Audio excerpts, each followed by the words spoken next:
Specialty Cabinets Company had rapidly expanded from a two-person operation to a small business with 28 employees. This thriving business catered to those who need high-end cabinet work in custom-built homes or office buildings. Specialty had been able to attract highly trained carpenters. However, the company's president realized that Specialty needed to hire an additional manager. She gave George Soran, a senior supervisor with interpersonal skills, the responsibility for hiring the new manager. George posted the opening on the company bulletin board and put an ad online and in the help wanted section of the local newspaper and soon received numerous applications. George was particularly impressed with one candidate, Tim Wells. Tim had never worked in carpentry, but George thought Tim seemed personable and had sufficient managerial experience and ambition to handle the job. Interestingly, George also learned that Tim was the son of an old school friend. He thoroughly enjoyed telling Tim about hunting trips he had taken with Tim's father. On the next round of interviews, George took Tim on a tour of the business operation and offered him the position. George was confident that Tim would be a great addition to the company. Unfortunately, his expectations proved overly optimistic. Other workers complained about Tim's lack of woodworking experience. They also complained that Tim did not ask for their opinion when he should have. For instance, Tim did not have the knowledge to plan schedules that ensured project deadlines would be met, and he did not ask for advice. As a result, his employees recently had to work long hours over a holiday weekend to meet a critical deadline. The workers wondered why George had hired Tim, and Tim wondered why George had led him to believe he could succeed in the job. The managerial perspective. Although human resources managers may be responsible for designing employee recruitment and selection systems in many firms, all managers need to understand and use these systems. After all, attracting and hiring the right kind and level of talent are critical elements of business effectiveness. Stocking a company with top talent has been described as the single most important job of management. The ability to attract and hire effective employees is also a key element of a successful management career. As Specialty Cabinet's example demonstrates, managers may be in charge of recruiting or have a key role in the process. If they do not attract and hire the right people, managers can hurt the organization. The focus of this chapter is on understanding and conducting effective recruitment and selection. As you think back to the situation at Specialty Cabinets, consider these important questions. Who should make the hiring decision? What characteristics should a firm look at when deciding whom to hire? And how should those characteristics be measured? Should managers consider how a potential employee fits in the firm's culture in addition to that employee's skill level? In this chapter, we explore how managers plan recruitment efforts effectively by assessing the supply and demand for human resources. Then we examine the hiring process in detail, the challenges managers face in hiring and promoting, and recommendations for dealing with those challenges. Finally, we evaluate specific methods for making hiring decisions and the legal issues that affect hiring decisions. Labor supply. The availability of workers with the required skills to meet the firm's labor demand. Labor demand. How many workers the organization will need in the future. Human resource supply and demand. Labor supply is the availability of workers who possess the required skills that an employer might need. Labor demand is the number of workers an organization needs. Estimating future labor supply and demand and taking steps to balance the two require planning. Human resource planning, HRP, is the process an organization uses to ensure that it has the right amount and the right kinds of people to deliver a particular level of output or services in the future. Firms that do not conduct HRP may not be able to meet their future labor needs or a labor shortage, or may have to resort to layoffs in the case of a labor surplus.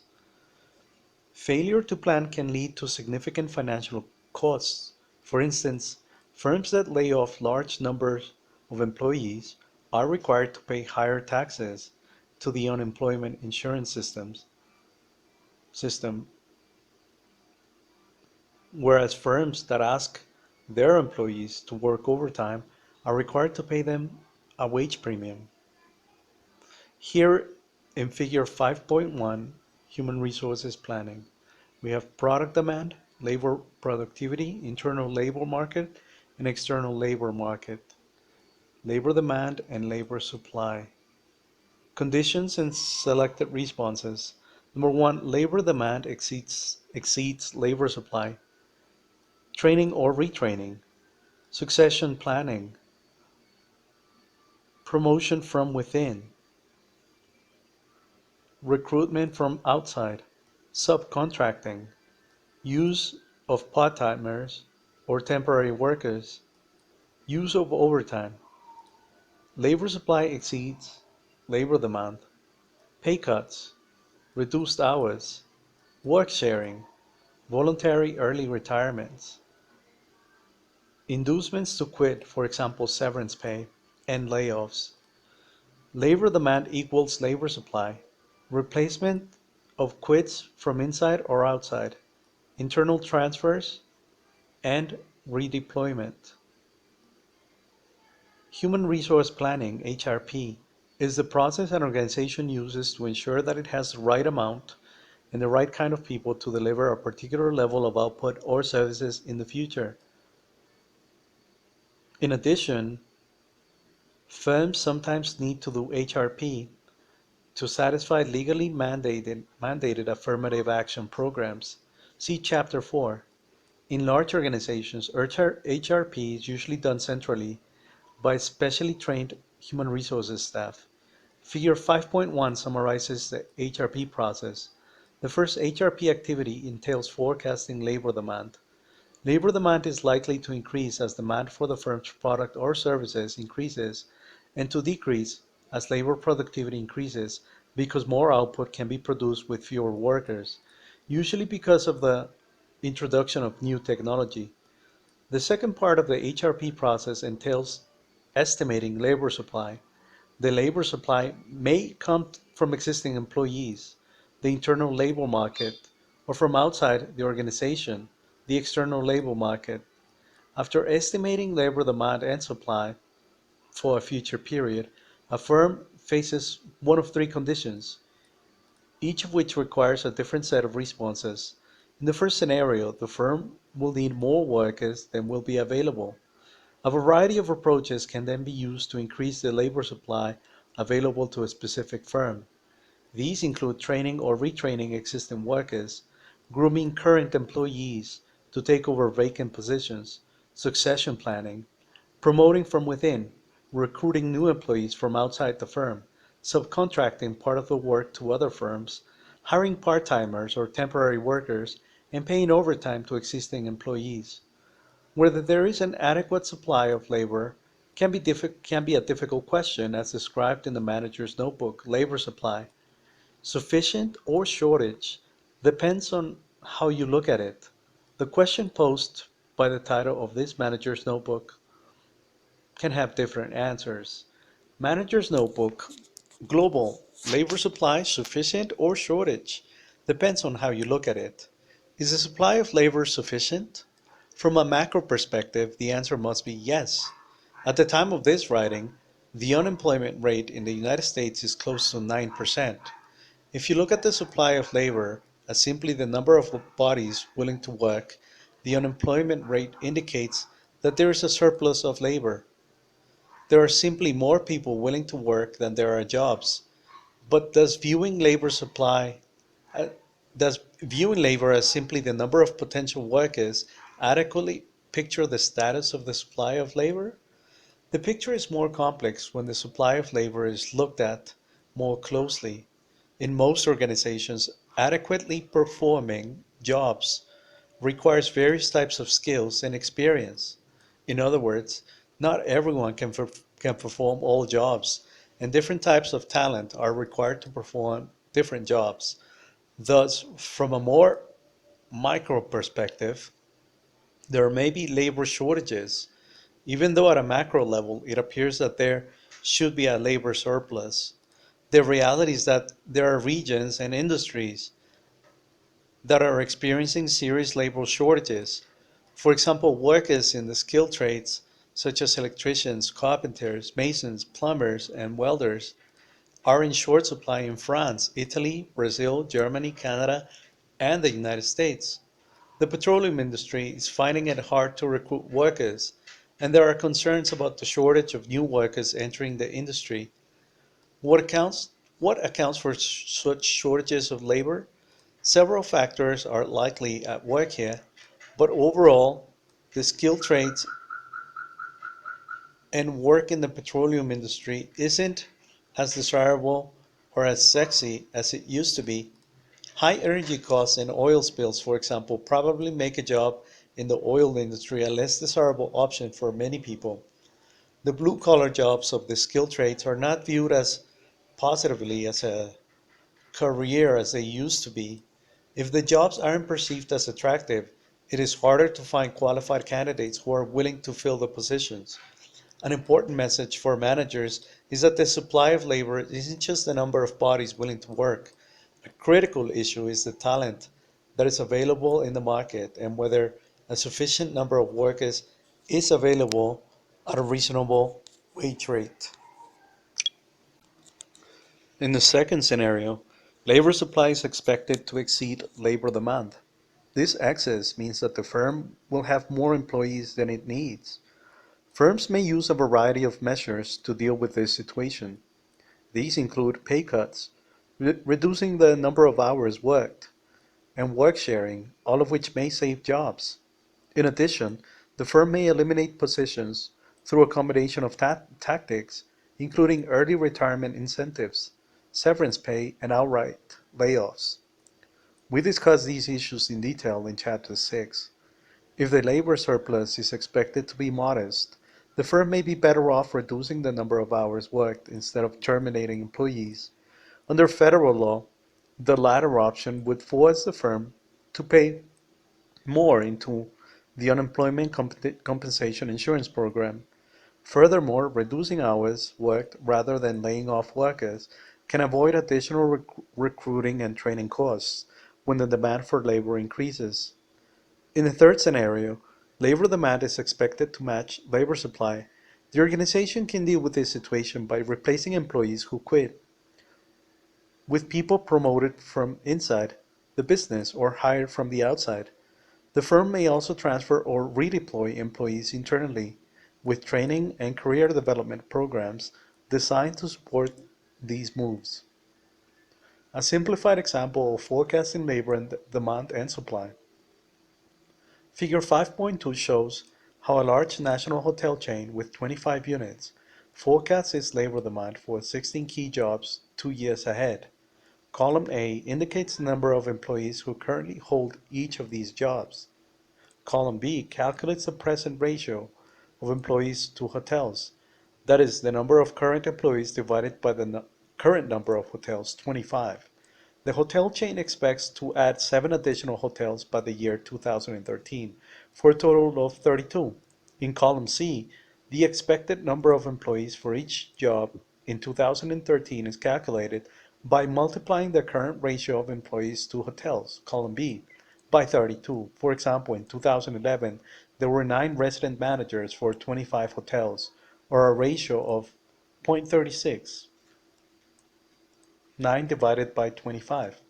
When the number of hotels expands to 32 in 2013, it is forecasted that 12 resident managers will be needed. 0.36 times 32 equals 11.52, or 12 after rounding. Figure 5.2, example of predicting labor demand for a hotel chain with 25 hotels. A, B, and C. A, number of employees for 2011. B, ratio of employees hotels calculated as column A divided by 25. Letter C, projected 2013 labor demand for 32 hotels calculated as column B times 32. Key positions: General Manager. Number of employees in 2011, 25. Ratio of employees hotels 1.0. Letter C, projected 2013 labor demand for 32 hotels 32. The figures are rounded. The same hotel chain's labor supply prediction is found in column A to D of figure 5.3. Column A shows the percentage of employees in each of the 16 key jobs who left the firm during the past 2 years, 2009 to 2011. Multiplying this percentage by the number of present employees in each of these key jobs produces an estimate of how many current employees will have quit by 2013. For example, 38% of general managers quit between 2009 and 2011 because there are now 25 employees holding this job. It is forecasted that by 2013, 10 of them will have left the firm.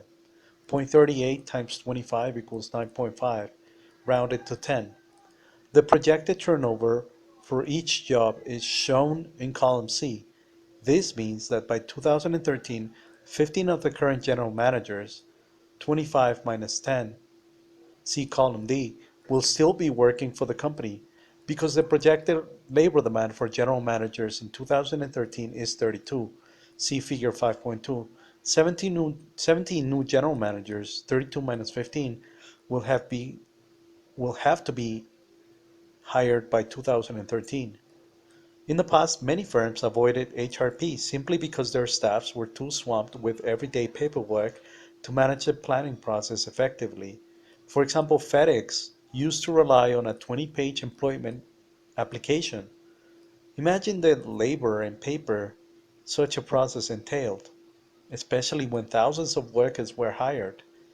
These excesses ended when FedEx moved to a paperless web-based system that immediately caught errors as a job candidate was completing the employment application form and reduced by more than 50% the time needed to complete the application form and recruiters to examine it.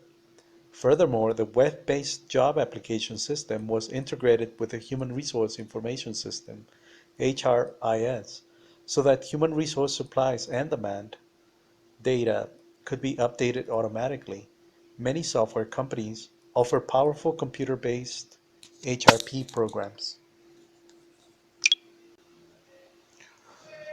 A. Percentage to quit 2009-2011. B. Number of present employees. See figure 5.2, column A. C. Projected turnover by 2013, column A times column B. D. Employees left by 2013, column B minus column C. Projected labor demand, E, in 2013, see figure 5.2, column C. Letter F, projected new hires in 2013, column E, minus column D.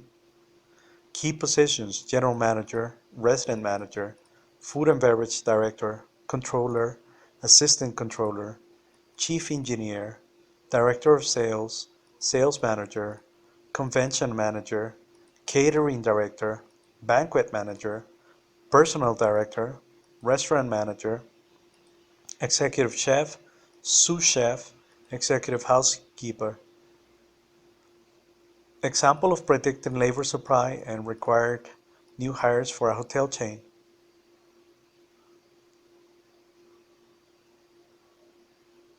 Forecasting techniques. Two basic categories of forecasting techniques are quantitative and qualitative. The example described in figure 5.2 is a highly simplified version of a quantitative technique. A variety of mathematically sophisticated quantitative techniques has been developed to estimate labor demand and supply. Although used more often, quantitative forecasting models have two main limitations. First, most rely heavily on past data or previous relationships between staffing levels and other variables, such as output or revenues. Relationships that held in the past may not hold in the future, and it may be better to change previous staffing practices than to perpetuate them. Second, most of these forecasting techniques were created during the 1950s, 60s, and early 70s and were appropriate for the large firms of that era, which had stable environments and workforces. They are less appropriate today when firms are struggling with destabilizing forces such as rapid technological change and intense global competition. Unlike quantitative techniques rely on experts' qualitative judgments or subjective estimates of labor demand supply. The experts may include top managers whose involvement in and support of the HRP process is a worthwhile objective in itself. One advantage of qualitative techniques is that they are flexible enough to incorporate whatever factors or conditions the experts feel should be considered. However, a potential drawback of these techniques is that subjective judgments may be less accurate or lead to rougher estimates than those obtained through quantitative methods. For those interested in learning more about quantitative and qualitative forecasting, Figure 5.4 outlines some important techniques and their main advantages and disadvantages. Quantitative techniques. Regression analysis statistically identified, identifies historical predictors of workplace size. Future demand for human resources is predicted using an equation. Ratio analysis examples examines historical ratios involving workforce size, such as number of customers relative to number of employees, and uses ratios to predict future demand for human resources. Judgmental techniques. Information is collected subjective and subjectively weighed to forecast the demand for human resources. Top-down approach. Prediction made by top management. Bottom-up approach. Lower level managers each make their own initial estimates, which are then consolidated, and the process continues up through higher levels of management. Top management makes final estimates. Methods of forecasting supply. Quantitative techniques. Markov analysis estimates the internal supply of labor by turning movement of labor into transition probabilities. Judgmental techniques. Executive reviews. Top management makes judgments about who should be promoted, reassigned, or let go. The process can clarify where there may be surpluses or shortages of managers. Succession planning identifies workers who are ready or will soon be qualified to replace current managers, can highlight development needs in areas where there may be a shortage of management level labor. Vacancy analysis. Judgments are made about likely employee movements. Shortages or surpluses of labor can be anticipated by comparing these judgments to estimates of demand. Figure 5.4 Methods of forecasting demand. As described earlier, forecasting supply and demand is often approached as a separate and fairly specialized function. Further, in some ways it is similar to taking a snapshot of the past to predict the future. A drawback of this approach is the rate of change in many of today's workplaces. Labor supply and demand may shift frequently due to changes in projects, products, technology, competition, and so on. The hiring process.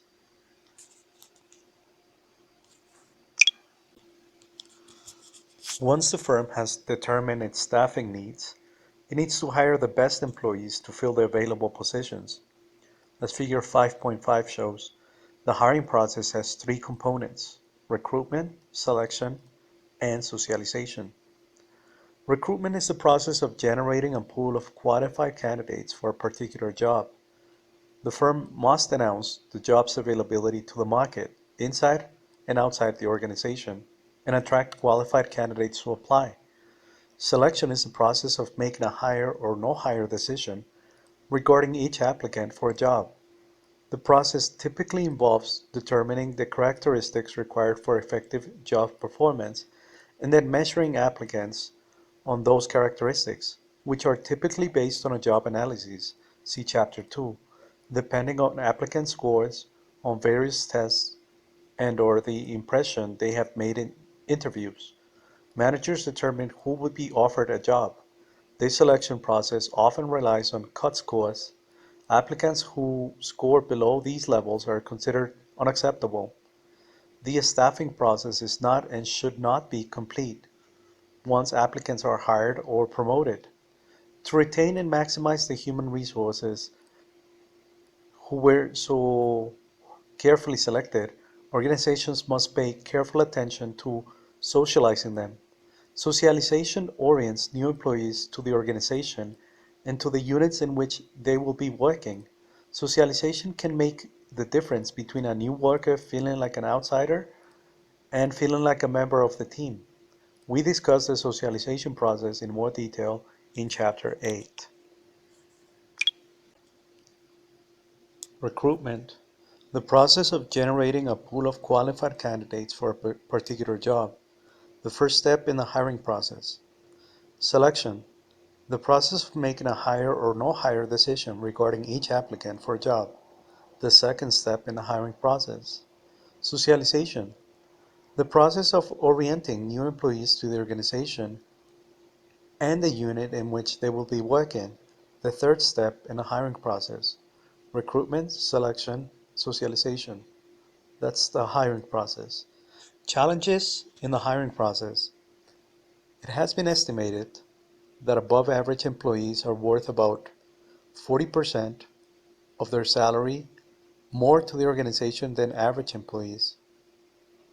Thus, an above average new hire in a sales job with a $40,000 salary would be worth $16,000 more to the organization than an average employee hired for the same position. Over 10 years, the above average employee added value to the company would total $160,000. If this estimate of added value is multiplied across, for example, 10, 20, or 50 hires, it is easy to see that the monetary value of making above average hires can total millions of dollars.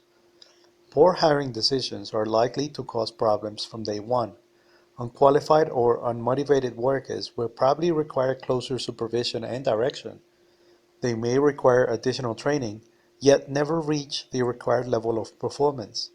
They may also give customers inaccurate information or give customers a reason to do business with competitors. Poor hiring decisions can also lead to employee turnover. Just how costly is employee turnover? A basic estimate is that turnover costs approximately 25% of the annual salary and benefits of the employee who is leaving. An examination of turnover costs for park and recreation agencies found that the cost associated with the turnover of a recreation staff member, such as supervisor or program manager, range from $4,208 to $14,464. The turnover costs for operating support services employees, such as janitor, an office manager, or a receptionist, ranged from $2,647 to $23,142 per employee. As the level and salary of a worker goes up, so does the turnover cost.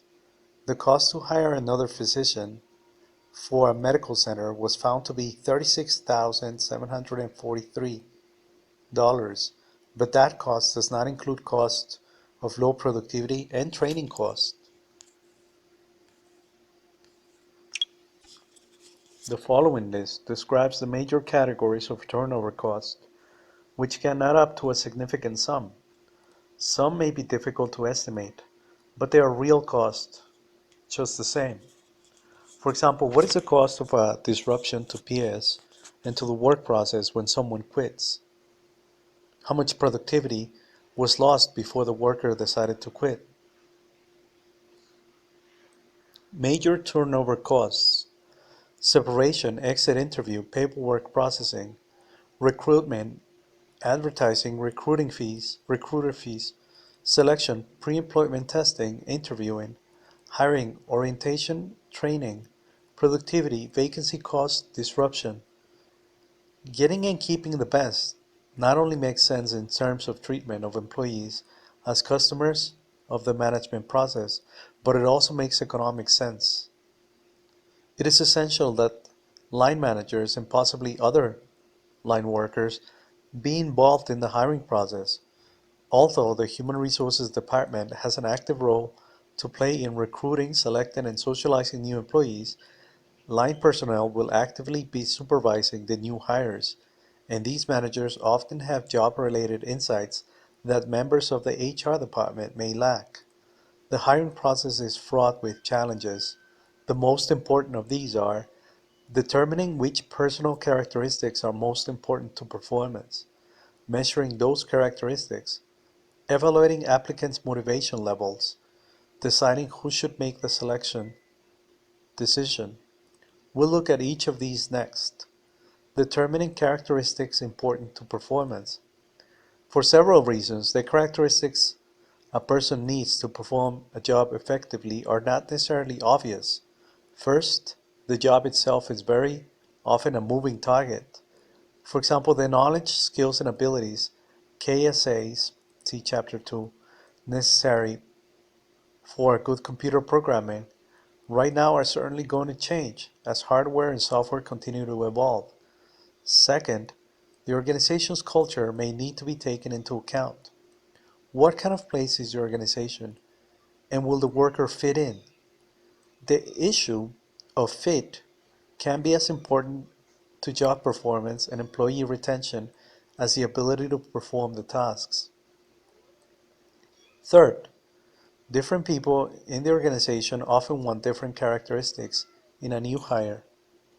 Upper-level managers may want the new manager of an engineering group to be financially astute, whereas the engineers in the group may want a manager with technical expertise. Measuring characteristics that determine performance. Suppose mathematical ability is considered critical for job performance. You cannot infer from looking at someone what level of mathematical ability he or she possesses. Rather, you must administer some tests of mathematical ability. Some tests are better than others at predicting job performance, and they can vary widely in cost. The motivation factor. Most of the measures used in hiring decisions focus on ability rather than motivation. There are countless tests of mathematical ability, verbal ability, and mechanical ability, but as the following equation makes clear, motivation is also critical to performance. Performance equals ability times motivation. This equation shows that a high ability level can yield poor job performance if it is combined with low motivation. Likewise, a high level of motivation cannot offset a lack of ability. We will discuss another influence on performance system factors in Chapter 7.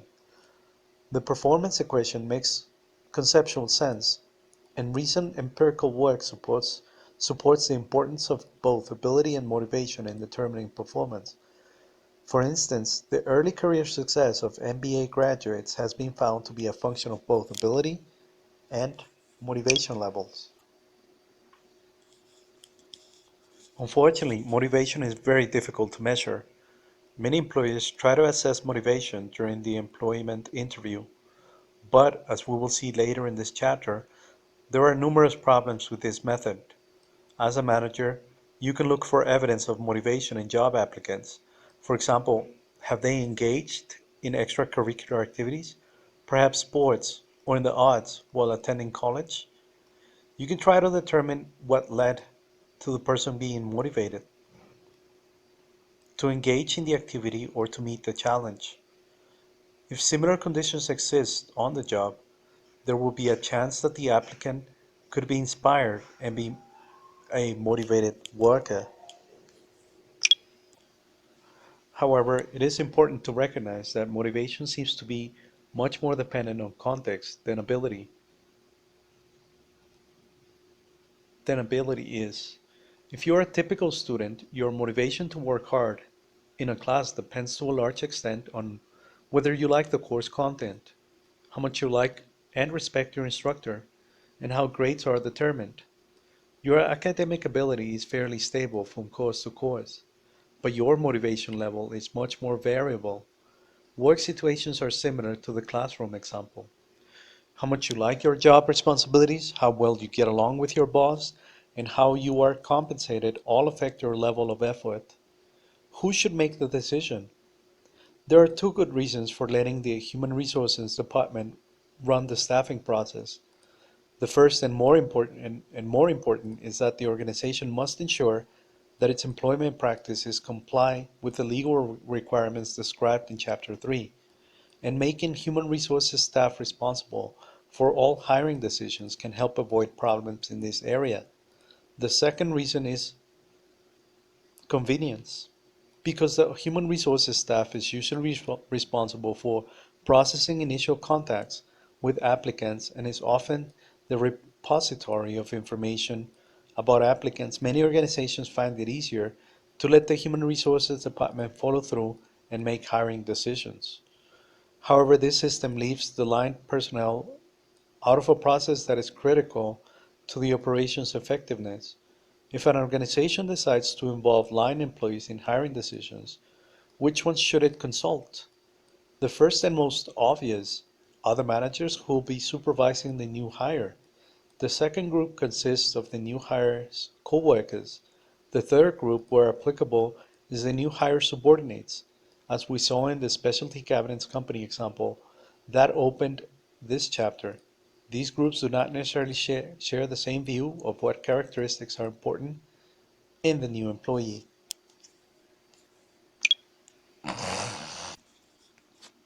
Meeting the challenge of effective staffing.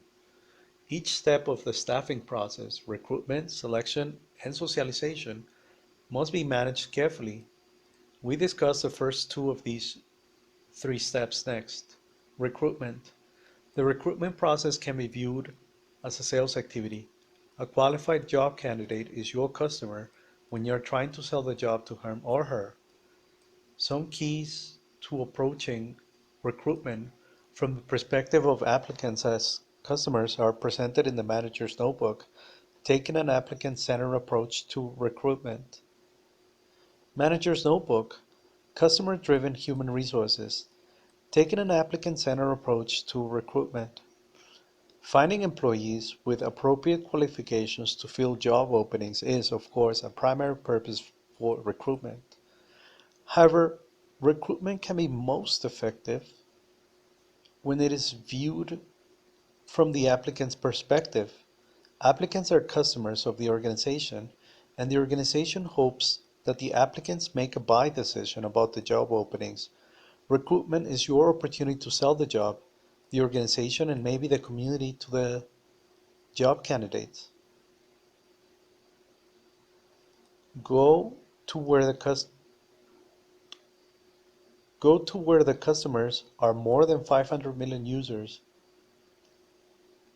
are on Facebook. 160 million are on Twitter, and 75 million are on LinkedIn. Many people are now using these and other forms of social media to network and find leads for jobs. Many potential applicants are on the internet, and using social media can be an effective way to connect with them. What do you have to offer? It's about more than the job. People are joining an organization when they take a job. Recruitment is your opportunity to highlight what your organization has to offer. What is your brand as an employer? Has your company been recognized for being a positive place in which to work? Make sure that sort of information is part of the recruitment effort. Other things to highlight Here, include benefits provided by the organization and how it contributes to the community and exercises corporate responsibility. What are the core values of your organization? Be sure to communicate this type of information about your organization using whatever media you can. For example, the information could be communicated on a web page, in a brochure, and in electronic messages to potential employees. Treat them like customers. Consider how you schedule job interviews and handle the applicants. When all is said and done, would the applicants have the feeling that they were treated like customers? If not, applicants may not be so interested in becoming buying customers and taking the jobs. Try to accommodate applicant preferences when scheduling employment interviews.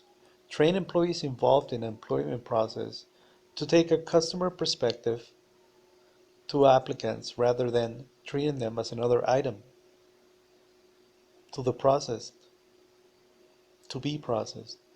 Explain what tests or other assessments will be conducted so that the applicants have an understanding of the process. If applicants are treated as customers, even those who are not hired are likely to have a positive impression of the organization.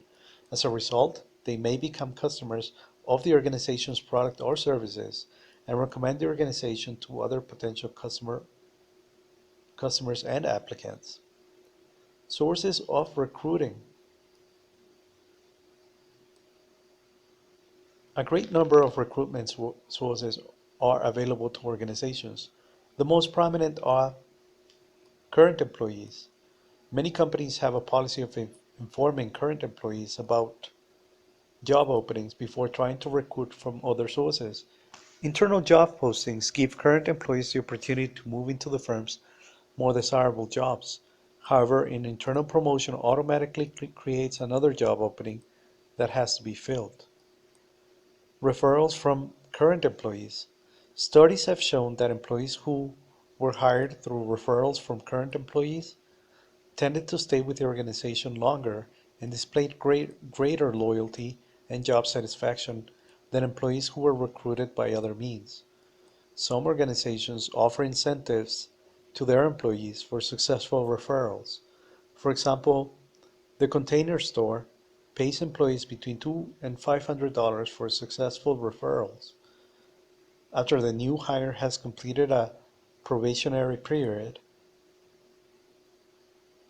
REI, the outdoor outfitter, found that employee referrals increased by 850% after it doubled its referral bonus to 100 per hire. Employee referrals can be an effective recruitment tool because employees have a good sense of what it takes to be a successful worker and member of the organization. However, to the extent current employees tend to refer those who are demographically similar to themselves, it can create equal employment opportunity (EEO) problems. Former employees. A firm may decide to recruit employees who previously worked for the organization.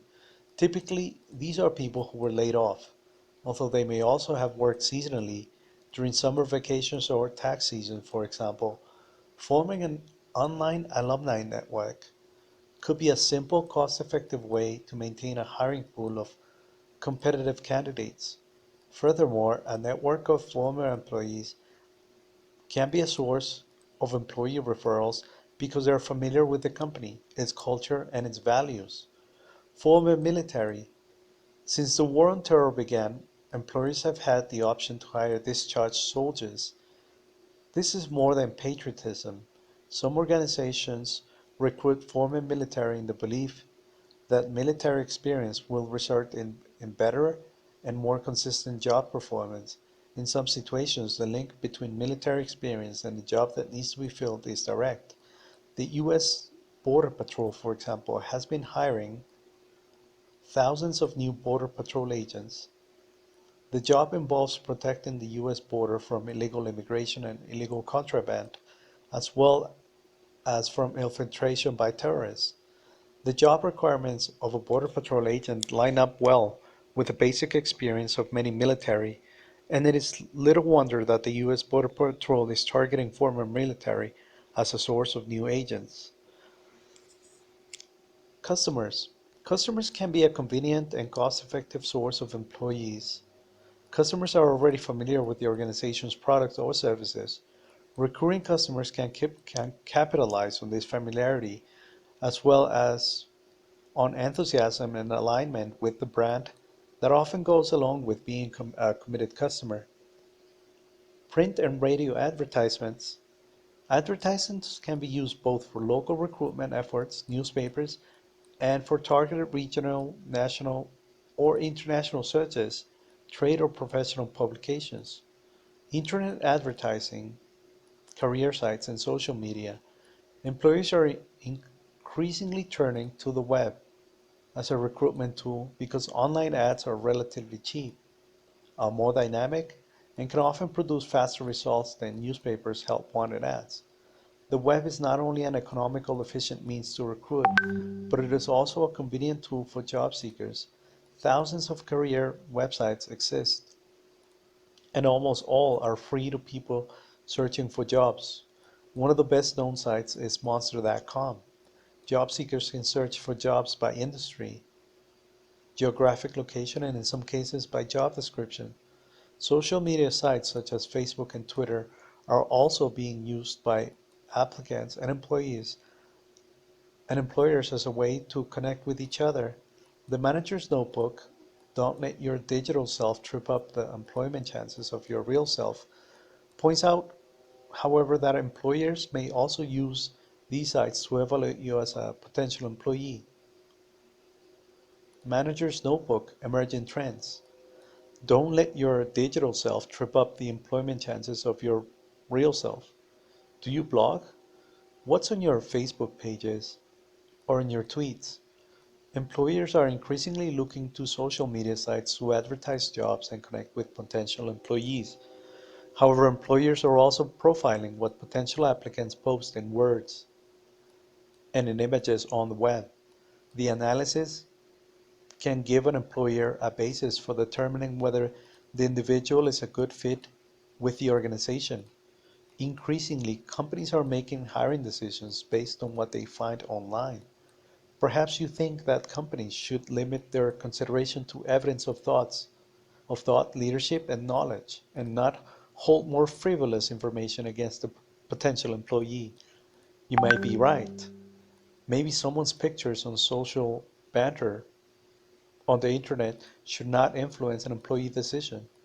The reality, however, is that analyzing social media information is becoming a more prevalent practice. Even an employer is not explicitly trying to make judgments about someone's character and suitability for employment based on a person's online information. He or she is human and may naturally draw these types of conclusions. For example, people may naturally draw conclusions about intelligence and type of personality based on what they see posted on Facebook pages. Whether it is intentional profiling or natural human judgment, employees are more and more likely to be aware of your online presence and draw conclusions about you. Why take the risk of being categorized incorrectly and possibly lose out on job opportunities? Recognize that what you post may be seen as by a potential employer. With that awareness, you can build the image and brand that can convey the positive and successful employee you can be. Employment agencies. Many organizations use external contractors to recruit and screen applicants for a position. Typically, the employment agency is paid a fee based on the salary offered to the new employee. Agencies can be particularly effective when the firm is looking for an employee with a specialized skill. Temporary workers. Temporary workers provide employers the flexibility to quickly meet fluctuating demands. Bringing in temporary workers enables employees to bypass the time-consuming hiring process of job interviews and background checks. As presented in the manager's notebook, evaluation hiring, try 'em before you buy 'em, temporary labor can also be used in a trial period to see if workers would be suitable for permanent employment. Temporary workers also provide a buffer between the changing business environment and the permanent workforce. For example, in 2008, decreasing demand for large trucks led Toyota Motor Corporation to lay off 200 temporary workers at its full-size truck plant. Although the temporary workers were hired with the hope that they would become permanent employees, the layoff allowed Toyota to adjust to its labor capacity without affecting its permanent workers. Manager's Notebook, Ethics, Evaluation Hire, Try 'em before you buy 'em. A new wrinkle in temporary labor is evaluation hiring. With evaluation hiring, a job candidate is hired by a staffing firm but put to work at another company. After a set period of time, usually 90 days, the company decides whether to hire the worker as a permanent employee. The company can realize several benefits. The staffing firm handles recruitment and pays salary and benefits. The company can make a better determination of who will best fit in an organization than with just an interview and test. The trial period helps employers avoid making bad hiring decisions. However, evaluation hiring raises several ethical issues. Is not knowing whether you have a permanent job for 90 days fair? What if the trial period were extended the to 2 years instead of 90 days? Would this still be a fair situation? Honda, for example, guarantees a job interview after a 2-year evaluation period. Given that an alternative might be to hire workers on only a temporary basis to cover, for example, periods of peak demand, is evaluation hiring the more ethical choice? The demand for temporary workers can increase in times of economic uncertainty. In difficult and uncertain times, firms may be reluctant to hire permanent staff, preferring instead to bring in temporary workers who can be dismissed more easily than permanent employees. In addition to providing flexibility, the increasing demand for temporary workers may also be due to employers using temporary workers as a way to avoid paying benefits. However, this practice can lead to abuse, unfair treatment, and, as we saw in Chapter 3, potential legal liability. College recruiting. Your school probably has a job placement office that helps students make contacts with employers. Students whose majors are accounting, engineering, computer programming, and information systems at the undergraduate level and those with graduate degrees in business and law are often considered the most desirable candidates because of the applied training they have received. You might think that college recruiting may change in its nature and shift from face-to-face meetings to web-based interactions.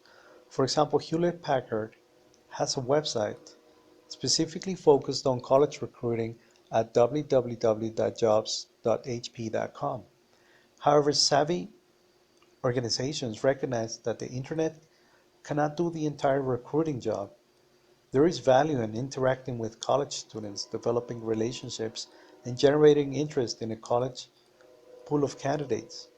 Company visits to college campuses, job fairs, and various relationships such as internships are likely to continue for the long term. Finding qualified and motivated employees is a key concern for small businesses. Bad, bad hires can be catastrophic for small businesses, which do not have the luxury of reassigning workers who are not well suited for their positions. How do employers evaluate the effectiveness of different recruitment sources? One way to look at how long employees recruited from different sources stay with the company. One way is to look at how long employees recruited from different sources stay with the company. Studies show that employees who know more about the organization and have realistic expectations about the job tend to stay longer than other applicants. Current employees, employee referrals, and former employees are likely to turn up applicants with realistic expectations of the job. Another way of evaluating recruitment sources is by their cost. There are substantial cost differences between advertising and using cash awards to encourage employee referrals, and between hiring locally and hiring beyond the local area, which entails relocating the new employee. Comparing the effectiveness of various recruiting sources is easier with the use of a simple spreadsheet. As shown in figure 5.6, the spreadsheet could have recruiting sources in the rows and effectiveness measures, say on a scale of 1 to 10 in the columns. The columns might track various outcomes from each of the recruitment sources, such as the number of employment offers, number of acceptances, turnover at 1 year, and employee performance ratings at 1 year. Non-traditional recruiting. Recruiting new workers is a central concern for managers in US organizations. When unemployment rates are low, regardless of current conditions, a long-term perspective leads to the expectation of a labor shortage because the baby boomer generation is nearing retirement and relatively fewer young people are entering the workforce. Furthermore, even in times of high employment and a general labor surplus, there can be shortages of workers with particular skills or in particular areas. When faced with labor shortage, companies spend more to advertise job openings via radio, the web, billboards, television, and print media, and at job fairs. Many firms also use employment agencies and employee leasing firms to recruit and select new hires. In addition, many companies recruit from non-traditional labor pools and use innovative methods to attract new employees. Non-traditional labor pools can include prisoners, welfare recipients, senior citizens, and workers from foreign countries. An innovative and inspiring example of an organization that embraces a non-traditional labor pool is Grayson Bakery in Yonkers, New York. See www.graystonebakery.com. Greyston, a gourmet bakery, has supplied cakes and tarts to the White House and bakes the brownies and blondies used in Ben and Jerry's ice cream and yogurt. Grayson produces all these products with employees who had been chronically unemployed. Grayson Bakery is committed to giving people opportunities, people who may be homeless or drug addicts. Its choice of non-traditional labor pool helps people get off the streets and into the workforce. Greyston CEO and president states, "We don't hire people to make brownies. We make brownies to hire people."